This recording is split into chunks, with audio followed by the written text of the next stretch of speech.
उम्र में पहली बार आया है, ओ मेरे जानो तुम पे प्यार आया है।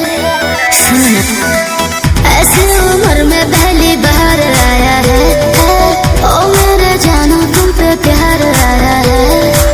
तुमसे अकेले मिलके हालत अपने इस दिल के, तुमसे अकेले मिलके हालत में है अपने दिल के, ओ मेरे बाबू का होना। लड़कियों के झांसे में मैं तो रहूंगा, मक्खन लगा के लगाती है चूना। बहुत यार, कुछ भी। लड़कियों के झांसे में मैं तो रहूंगा, अच्छा। मक्खन लगा के लगाती है चूना। कुछ भी बोलते हो।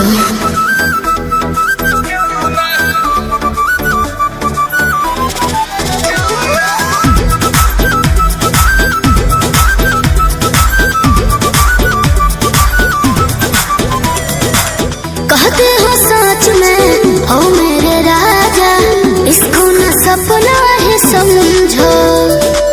है तुमसे बैरना, मुझको तू गहरना, अभी से अपना ही समझो। सब तो तेरे जैसी सीटी सीटी बात करती है, बात में लूट पाट के घायल जज्बात करती है। तेरे सर की कसम है, उनके जैसे ना हम हैं, आखिर ये हर किसी को दूना।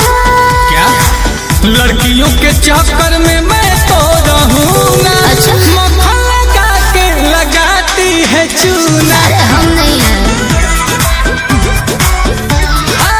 लड़कियों के झांसे में मैं तो रहूंगा, मक्खन लगा के लगाती है चूना।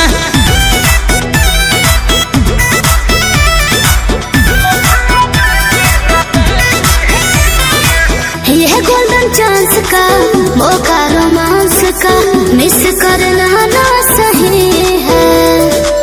आज के बाद में रहेगा याद में, फिर मिलने वाला नहीं है। ऐसे जाने कितने ऑफर मुझको रोज आते हैं, तुमसे भी ऊपर के चीज के प्रपोज आते हैं।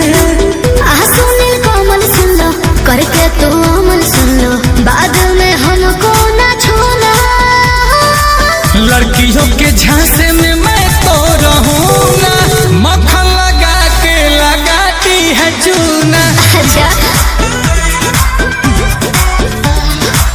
लड़कियों के झांसे में मैं तो रहूंगा, क्यों? मक्खन लगा के लगाती है चूना चूना। हम वैसे नहीं हैं।